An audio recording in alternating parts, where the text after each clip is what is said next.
비교도 거부한다. 독창적인 시선으로 정치권을 통찰하는 여의도 펠레 시간, 박성민 정치 컨설턴트와 함께합니다. 안녕하세요. 자, 대표님, 이제 보니까 내일이 딱 한 달째라는 거예요. 이저 탄핵 소추안이 국회 통과한 지. 그 이후에 저 통과하고 한 달. 이 한 달 동안의 정치권의 흐름들, 움직임, 이거 좀 평가 좀 해주세요. 어떻게 지켜보셨어요? 예상했던 대로입니까? 아니면 예상과 전혀 다르게 갑니까 지금? 뭐 저는 예상한 대로 가고 있다고 보는데 예. 그러니까 12월 3일 날 비상계엄이 있었고 12월 14일 날 탄핵 소추안이 통과되고 한 달 동안 대한민국의 헌법적 위기가 지속되고 있다. 저는 그렇게 봅니다. 그러니까 2020년 대통령 선거 끝나고 대한민국이 이중 권력 상태에 있었지 않습니까? 그러니까 국민이 뽑은 대통령과 국회 다수파가 달라요.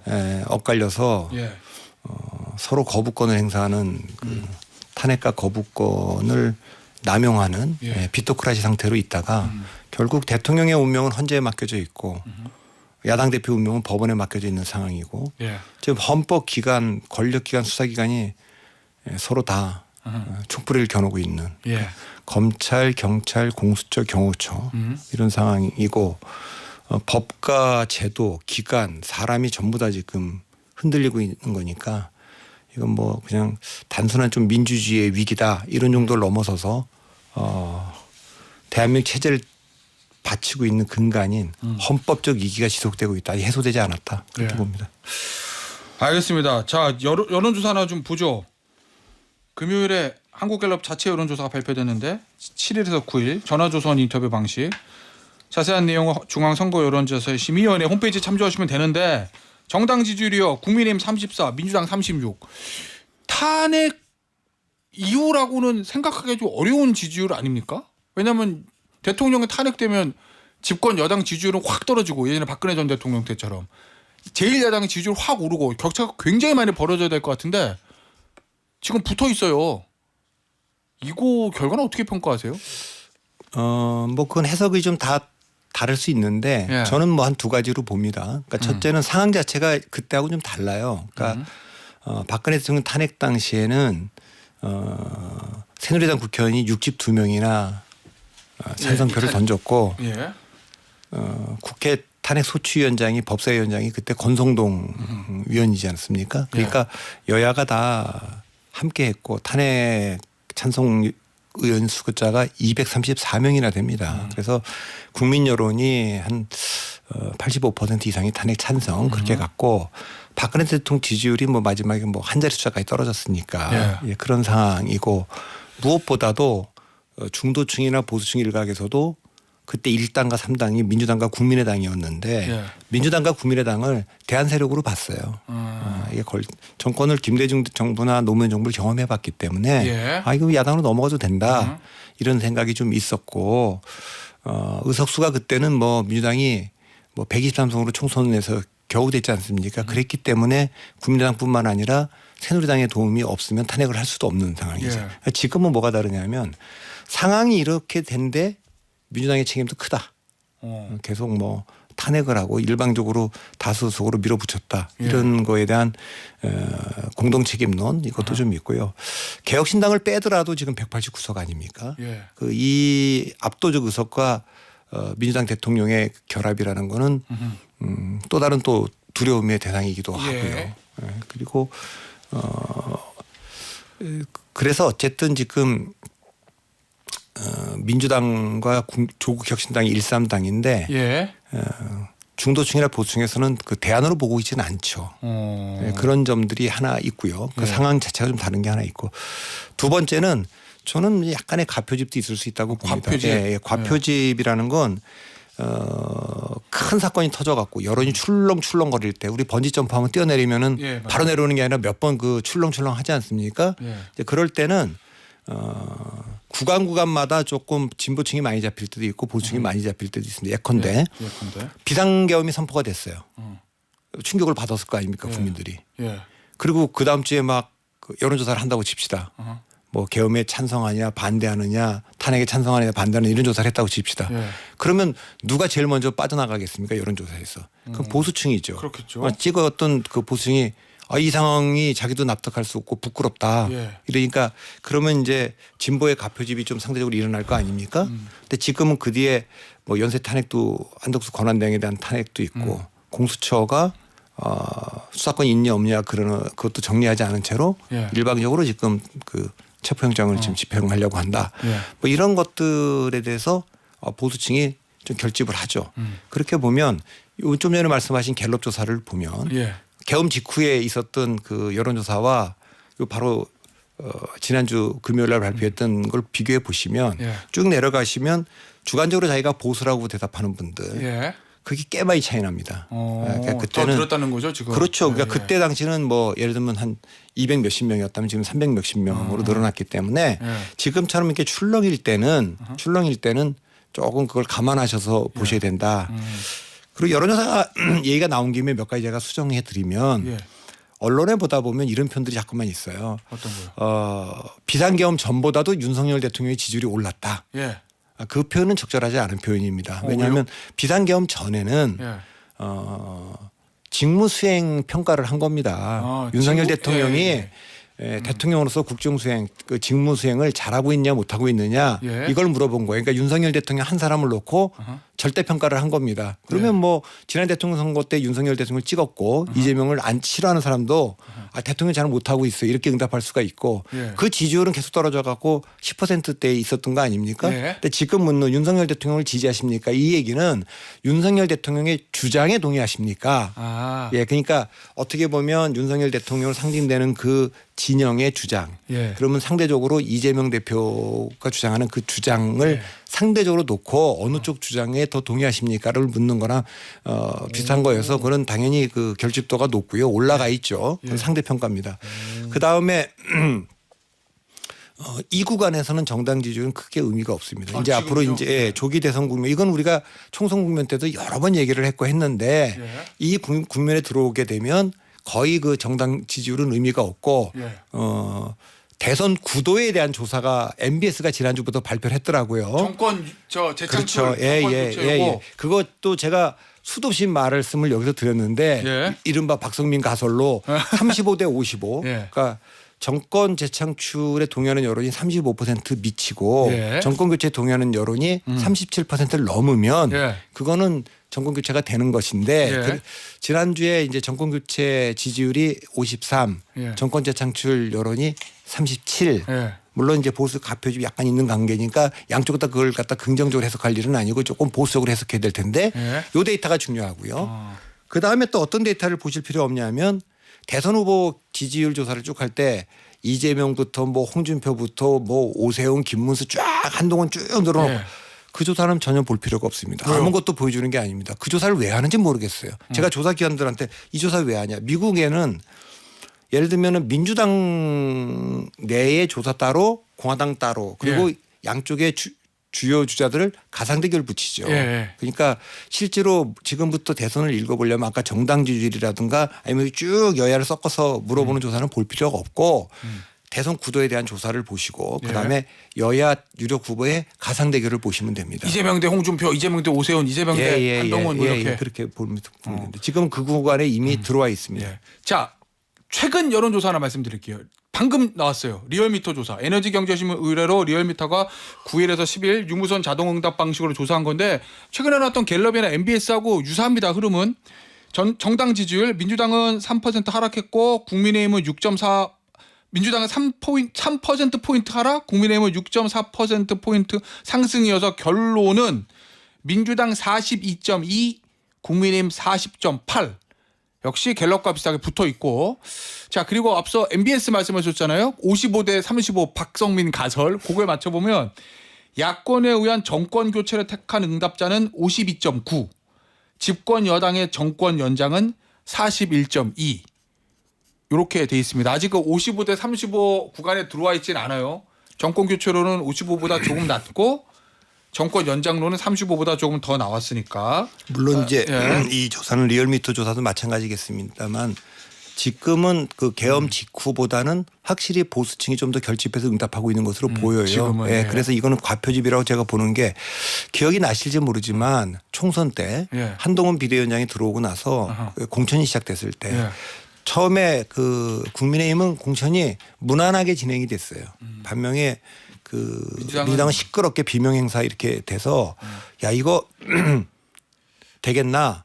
그때는 출렁이기 때문에 상대적으로 국민의힘 전망이 좀 더 좋았던 적이 있습니다. 그러니까 그렇게 출렁출렁 될 때는 과표직 구간이 있다. 그러니까 여론조사 기관에 있는 분들은 어쨌든 다 응답한 걸 가지고 내는 결과를 만들기 때문에 뭐 가표집 얘기를 잘 동의를 안 하는 분들도 있는데 저는 제가 보면 그 가표집 구간이라는 게 있다고 보는 사람 중에 하나입니다. 그래서 굉장히 그 출렁일 때 조사를 읽을 때는 상당히 주의 깊게 봐야 된다. 예. 그리고 이제 이게 설날 지나고 나면 언제 안정되냐? 조기 대선 국면으로 가면 이제 그러면 이제 서로 이제 후보가 확정되면 그때는 이제 안정적으로 볼 수가 있기 때문에 그때까지는 이런 얘기가 계속 나올 것 같습니다. 알겠습니다. 지금 이 여론조사 관련돼 가지고 여권이 고무돼 있다. 와 올랐는데 이렇게 했다는 기사들이 좀 쏟아지던데 이거 여권은 야 우리가 지금 한 달 동안 한 거에 대해서 좋은 평가를 받았으니까 이대로 계속 가자 이래야 되는 거예요? 아니면은 이건 약간의 착시 효과가 있고 대표님 말씀하신 대로 보수 지지층이 좀 과표집되어 있는 게 있으니까 경계하고 조금 뭐랄까 방향에 대한 수정이 좀 있어야 되는 거예요? 아까도 말했지만 상대적으로 박근혜 대통령 때는 정말 한 자릿수까지 떨어져 형편없었는데 상대적으로 그때보다 낫다고 하지만 가표집은 얘기를 하지 않더라도 예. 윤석열 대통령 지지율이 뭐 30%대 있는 거고 예. 그런 거지만 아까 대선 구도도 30%대 있는 거 아닙니까? 예, 그렇죠. 정권 연장군이. 그런 거니까 여러 가지로 불리하다. 그리고 여기 이 상태에서는 지난주 갤럽 조사에서는 여권 후보 중에 김문수 후보가 1등 8%로 나왔는데 예. 그 김문수 후보의 8%를 볼 게 아니라 예. 만일에 그러면 김문수하고 이재명 대표의 가상 대결과 이것이 뭐 오세훈이나 홍준표나 한동훈의 가상 대결보다 더 우위에 있느냐 그걸 봐야 됩니다. 예. 그 확장성에 관한 조사 아닙니까? 예. 그러니까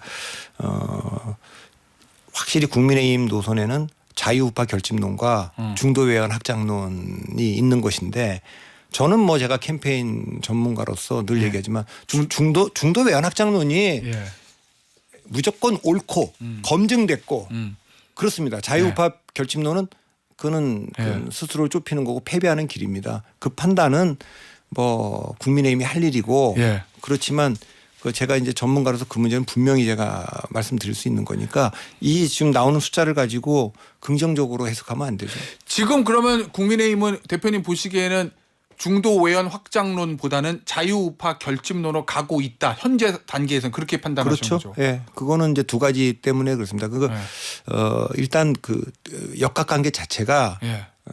박근혜 대통령 탄핵 이후에 계속 사실은 이 당이 이제 보수화돼서 그 전에는 그 안에 개혁파들도 꽤 있었는데 그렇게 돼서 상당히 그 자기 정체성에 그 집착하는 예. 그런 식의 정당으로 변했기 때문에 그 세력이 좀 더 많고 그러니까 탄핵 반대파 뭐 이런 분들이 많죠. 예. 그렇기 때문에 자유우파 결집론이 그 자체로 있을 수 있는데 또 하나 이유는 지금은 개헌과 탄핵 국면이라 그렇습니다. 개헌과 탄핵 국면이고 이 국면이 지나고 나서 조기 대선 국면이 오면 예. 프레임이 전환되죠. 그러면 예. 이제 국민들의 인식도 좀 바뀝니다. 예. 그건 아마 최소한 설 지나고 그러면 이게 이제 대선으로 가는구나. 예. 대선으로 가려면 믿을 수 있는 후보냐 이길 수 있는 후보냐 중에서 지금은 기준이 누가 믿을 수 있느냐 오. 이런 거지만 그때 가면 누가 이길 수 있느냐로 중심이 이동하죠. 그러니까 믿을 수 있으면 예. 이길 수 없고 예. 이길 수 있으면 믿을 수 없고 뭐 믿을 수도 있고 이길 수도 있으면 제일 좋은 건데 예. 그래서 지금은 아무래도 우리의 마음을 대변해 주는 사람은 누구다 예. 이런 거가 더 기준이 되지만 이제 조기 대선 가면 누굴 내보내 이길까 이렇게 바뀌는 거니까 그 구간은 있을 겁니다. 국면 전환은. 알겠습니다. 믿을 수 있느냐 이길 수 있느냐. 재밌네요. 그거. 민주당 얘기 좀 해보죠. 민주당 지금 보면 앞서 저 정당 지지율이라든지 정권 교체로 놓고 말씀을 드렸고 이재명 대표 개인 지지율 보면 한국갤럽 조사에서는 앞서 32% 나왔거든요. 대부분 다른 여론조사도 역시 한 30%대인데 일각에서는 민주당의 거의 지금 유일무이한 대선 후보 이재명 대표라고 하면 국민의힘이 지금 전환리 났고 지금 국민의힘 다른 대선 후보들 보면 8%, 7% 이런 상황이면 한 이재명 대표가 40~50%확 치고 나가야 되는 거 아니냐. 왜 아직도 30%지? 박스권에 갇혔어. 뭐 이런 보도들 좀 있더라고요. 원인은 뭐라고 보세요? 아이 그거야 뭐 압도적 1인데 2등하고 뭐 몇 배 차이가 나는데 그건 뭐 압도적 1이라고 얘기하는 게 맞고 왜 더 못 나가냐? 그거는 뭐 그냥 뭐 반명측에서 하는 얘기일 거라고 봅니다. 다만 이재명 대표 측에서 걱정하는 것들이 좀 있죠. 첫째는 이 사법 리스크까지 포함해서 이재명 후보가 뭐 금년에 뭐 2심까지 결과가 나온 다음에 대선 치를지 어떨지 모르겠습니다. 대법원까지 나오긴 지금 쉽지 않은 시간 아닙니까? 물론 헌법 84조 논쟁은 있겠지만 그러면 국민들이 물을 거예요. 대통령 자격론에 대해서. 만약 2심까지 나오면 뭐 안 나와도 1심도 이미 그렇게 됐고 그러니까 출마 자격이 있는 거냐. 그러면 뭐 야당에서 그럴 거 아닙니까? 국민들이 비상경 막아주셨듯이 지금 뭐 법원도 못 막은 이걸 이재명 대통령 당선을 국민들이 막아달라고 국민의힘에서 그렇게 얘기할 거 아닙니까? 이게 첫 번째고. 두 번째는 역시 압도적 의석입니다. 제가 뭐 그 얘기 많이 하셨어요. 얘기를 했는데 이 압도적 의석과 대통령의 결합이라고 하는 게 그전에도 민자당 때도 있었고 그다음에 뭐 이명박 그 친박연대까지 다 합치면 그때도 압도적으로 의석을 보수가 많이 가진 적이 있지만 그래도 그때는 다 1당은 국회의장 가져가고 2당에는 법사위원장도 주고 이런 그 프로토콜이 작동하고 있었거든요. 그런데 2020년 총선 이후부터 쫙 오는 과정에서 좀 의석이 국회가 일방적으로 지금 그래서 저는 뭐 제왕적 대통령보다는 전 제왕적 국회에 더 가깝다고 보는데 현재. 그건 왜냐하면 대통령은 그 2000년 이후에는 그 총선 공천권을 상실했고 야당 대표는 그걸 갖고 있기 때문에 그 차이가 큰데 그런 상황에서 법안이든 예산이든 탄핵이든 심지어는 계엄까지도 아무 견제를 받지 않는다. 의석으로만 보면 그거에 대한 공포심, 두려움이 있을 수 있겠고 세 번째는 이제 외교안보 노선에 대한 우려.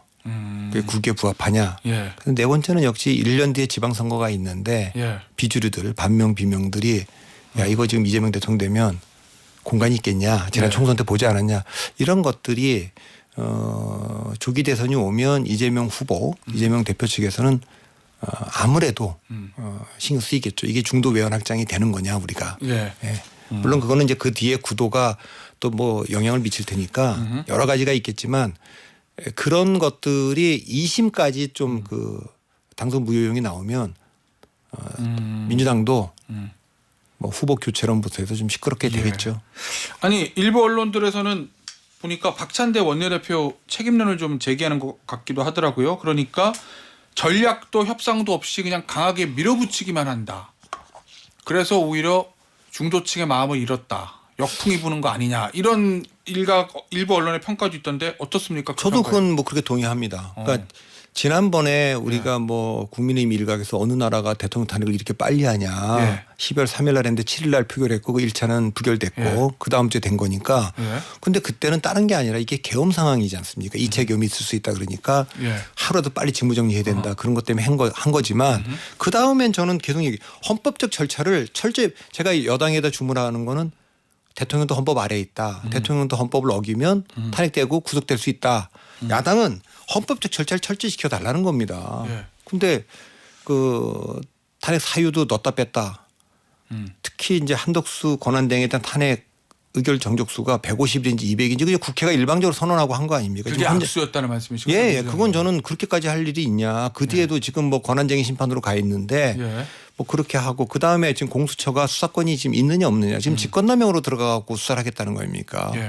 직권남용으로는 소추할 수도 없는데. 직권남용으로 해서 관련 내란죄까지 간다. 요 얘기 그런 얘기인데 경찰이 수사권이 있다고 정리를 해놓은 건데 그것도 민주당 정부에서 다 정리를 한 건데 그럼 그 순서를 밟아야지 이렇게 하느냐. 저는 그것이 국민들이 동의를 잘 못하는 분들이 많기 때문에 이 여론이 역풍이 지금 민주당 쪽에 불고 있다고 저는 봅니다. 그러니까 여당에는 제가 주문하는 게 대통령이 헌법이 있을 수가 없다. 어떻게 대통령이 체제 그 왕정이지. 그러니까 대통령도 헌법 아래에 쓴다는 걸 철저히 인식해야 될 거고 야당은 이 헌법적 절차를 철저히 밟아야 된다. 빌미를 주지 않아야 된다 하는데 그런 면에서 원내 전략이 조금 성급해 보이긴 합니다. 알겠습니다. 관련된 얘기인데 특검법이요. 지금 추천권은 어느 정도 협의가 좀 돼가는 것 같은데 여야가 결국 지금 또 수사 범위 문제가 생겼거든요. 외환죄가 들어가지 않습니까? 예, 민주당에서 그거를 넣겠다. 이재명 대표의 지시가 있었다. 요거는 2차 특검에서 중점적으로 넣어야 된다라는 그 중앙일보 단독 보도도 있었고, 그 민주당의 흐름은 어떻게 평가하고 계세요? 글쎄요. 그 외환죄가 어느 정도 이제 저 증언을 확보했는지 모르겠네요. 증거가 있는지는 모르겠는데 이거 잘못하면 1차 때 그 외교 기조를 탄핵사에 넣었다가 뺀 것처럼 그리고 이걸 이렇게 하면은 그 우방들에도 미국이나 이런 데 영향을 미치지 않겠습니까? 그러니까 저는 왜 이거를 또 외환죄까지 넣는지 그거는 뭐 정말 누가 봐도 확실한 그런 게 없으면 지금 국민의힘이 동의하기가 쉽지 않을 거 아닌가. 저는 그렇게 봅니다. 역시 그 특검이 다시 최상목 대행은 지금 그 공수처 수사권 논란도 있으니까 여야 합의로 특검을 해서 하면 그게 다 해소되지 않느냐 그랬는데 외환죄가 들어가면 그게 또 거부권 행사할 것 같고 그다음에 뭐 국민의힘이 동의를 하기가 쉽지 않을 것 같은. 그럼 역시 특검법 그거를 계속 민주당이 강조하면 특검법을 조기에 통과시키는 건 어려울 거다 이런 말씀이신 거죠. 단정적으로 말을 못 하겠는데 변수가 생긴 건 분명하죠. 알겠습니다. 하나 더 있어요. 지금 국민의힘에서 강하게 반발하는 게 이 카톡과 SNS에서 가짜뉴스 유포하면 고발하겠다.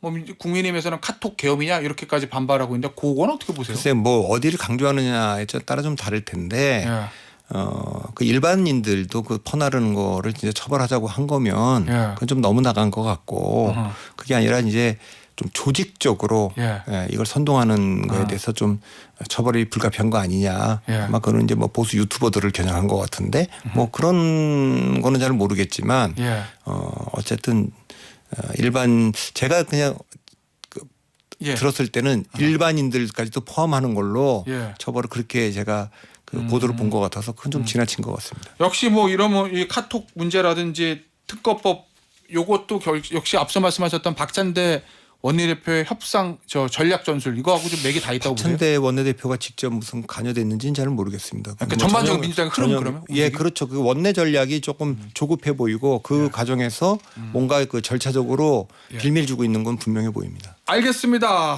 앞서 이제 국민의힘 지지율이 오르면서 의원들이 좀 고무된 거 아니냐 뭐 요 이 얘기를 나눴었는데 대표님은 항상 말씀하시는 게 이제 중도 확장론과 자유우파 결집론 중에서 조기 대선 국면으로 가면 중도 확장론, 외연 확장론 여기 이제 우세에 져야 이긴다 요 얘기를 하셨는데 지금 국민의힘 상황과 관련해서 이거 백골단 이야기 좀 해보죠. 김민전 국민의힘 의원이 나중에 논란이 되니까 SNS를 통해서 내가 잘 상황을 몰랐습니다. 이 기자회견을 철회하겠습니다. 이렇게 얘기했거든요. 그 모를 수 있어요 그 상황을? 백골단이요? 그 언론에도 알고 저도 보도를 보고 그 다 그랬는데 그러니까 저는 뭐 그 앞에 탄핵을 반대하고 윤석열 대통령을 지키자 이렇게 와서 뭐 하는 분들 전 있을 수 있다고 봅니다. 그 뭐 정책이 그러나 이제 그리고 그것만 가지고서는 기자회견 뭐 할 수도 있다. 지키자 요거까지는. 그거는 뭐 공수처의 그 체포영장 집행이 그 수사권이 명확하지 않다 이렇게 얘기할 수도 있죠. 그러나 이제 제가 조국 사태 이후 때부터 계속 말씀드린 건데 뭐 팬덤이라고 얘기를 계속 할 때도 제가 그럼 팬덤이 아니라 정치 훌리건들이다. 유럽 정치에서 훌리건들이라는 건 응원하는 게 아니잖아요. 폭력도 행사하고 불도 지르고 막 인종차별도. 그러면 단장이나 감독이나 선수들이 뭐라 그럽니까? 나는 우리 응원단에서 인종차별 얘기가 나오면 나는 그 순간 경기 중단하고 집으로 간다. 그건 우리 팬이 아니다. 예를 들면은 어떤 시기든지 뭐 물리력을 행사하려고 한다거나. 그래서 저는 대통령의 그 집회 관계자들에게 보낸 편지도 그런 면에서 대단히 부적절했다고 보였고 대통령을 지금 변호하고 있는 변호인단이 이거 내전 얘기라는 거를 공공연하게 얘기를 하고 정치 지도자들은 본인들의 상황이 아무리 어려워졌을 때라도 절대 그 대립을 완화시키는 쪽으로 움직여야 되지 대립을 격화시키는 대로 움직이면 안 되거든요. 양쪽이 감정이 고조돼 있어서 어느 순간 어떤 그 우연적인 그 일에 의해서 폭력적 충돌이 일어날 수 있는데 예. 그걸 자제시켜야 될 거 아닙니까? 이제 그런 면에서 보면 뭐 당에서는 사과를 했는데 그 본인은 뭐 공개적으로 나와서 사과를 했는지 잘 모르겠어요. SNS 글 이후에 저 메시지는 없었던 것 같아요. 그래요? 그래도 이 정도의 그 예. 사건이면 그래도 뭐 공개적으로 입장을 좀 더 분명하게 해야 되는 게 아닌가 싶은 생각은 좀 있네요. 알겠습니다. 저 그런 의미에서 비슷한 맥락에서 대통령이 이제 무력 사용을 저 체포영장 집행에 관련해서 무력 사용을 검토하려는 지시를 내렸다. 이런 보도가 오늘 아침에 조간신문을 통해 있었고 강경파 중심으로 해서 결사항전을 하자 뭐 이런 분위기도 있다라는 건데 만에 하나 그러면 안 되는데 만에 하나 무력 충돌이 조금이라도 발생하면 이 중도층 중심으로 해서 대통령에 대한 비판 여론이 확 커질 가능성도 있습니까? 그러니까 양쪽 다 있다고 봅니다. 양쪽 왜냐하면 다? 저는 일단 예. 지금 탄핵돼 있고 지금 탄핵 심판하고 있는 중이니까 심리하고 있는 중이니까 이 수사는 어쨌든 그 수사권에 좀 이걸 좀 명확히 좀 해놓은 다음에 하는 게 저는 맞다. 뭐가 이렇게 급하다고 하는지. 그 얘기는 나중에 논란이 안 생기게 예, 특검을 통과시켜서 하든지 예. 특검이 예를 들면 외환죄 지금 국민의힘도 지금 합의를 해주고 그러려면 예. 최상목 그 대행도 그러면 지금 뭐 외환죄 빼고 우선 내란 특검이 더 중요한 거니까 이거를 좀 하는 게 좋다. 아니면 경찰로 넘겨서 하든지. 예. 그런데 지난번에도 대통령이 편지를 보낸 거가 매우 저는 그 부적절했는데 그때도 느낌이고 이번에도 이 무력 사용이라는 게 경호처 지금 뭐 차장이 지금 처장이 지금 출두해서 지금 지난번에 강경하게 대치한 거는 뭐 사실 그 안에 강경파들이 좀 있다 그런 건데 저는 경호처가 뭐 점점 무너지고 있는 중이다. 그 안에 균형. 왜냐하면 이게 지금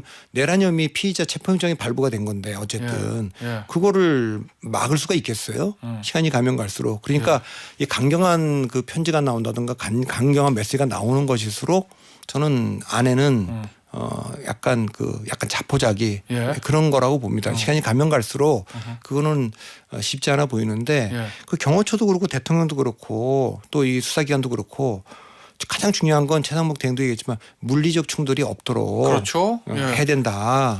그거는 왜냐하면 그 수사기관들끼리만 지금 물리적 충돌이 있는 게 아니라 국민들 내에는 심리적인 내전은 있는 거니까 자칫하면 이게 이제 폭력적 사태로 갈 수가 있지 않습니까? 그러니까 대한민국의 헌법적 위기이긴 하지만 우리가 지금 관리할 수 있는 범위 내에서 지금 가고 있는 거 아닙니까? 대한민국의 민주적 역량이라는 게 비상계엄도 지금 그 절차에 따라 헌법적 절차에 따라서 막아냈고 시민들 힘으로 가는 거니까 이건 조금씩 자제하고 그런 강경한 발언들은 좀 안 하는 게 좋죠. 정치적으로 이거 어떻게 대통령의 이 영장 집행 문제, 대통령에 대한 영장 집행 문제 이거 어떻게 푸는 게 가장 합리적이고 자연스럽다고 제일 보세요? 좋은 거는 뭐 저기 외환죄를 좀 빼고 문제 없이 어차피 제3자 그 추천으로 간 거니까 내란 특검으로 해서 여야가 합의해서 통과시켜서 특검이 하는 게 그 시간이 너무 걸린다. 민주당은 좀 이제 특검 아무래도 뭐 구성하고 하는데 시간이 걸리고 그러면 경찰로 넘겨야죠. 수사권 자체. 예. 거긴 수사권이 있다는데 이견이 없는 거니까. 경찰은 예, 경찰한테. 그렇게 해서 하는 게 낫고 그거가 명확하지 않은 상태에서 하는 거는 지난번에 권한대행에 대한 탄핵 의결 정지수가 150인지 200인지도 지금 헌재에 가 있는데 그 판단도 안 하고 지금 해놓은 거 아닙니까? 다행인 거 그때 한덕수 권한대행이 탄핵을 하면 또 헌재도 그렇게 나중에 하긴 했습니다만 직무는 정지된 걸로 난 받아들이겠다 일단 그 결론 나올 때까지는 그거 안 하고 이건 인정할 수 없다 그랬으면 또 얼마나 혼란이었겠습니까? 알겠습니다. 오늘 말씀은 여기서 마무리하도록 하겠습니다. 지금까지 박성민 정치 컨설팅 민 대표였습니다. 감사합니다.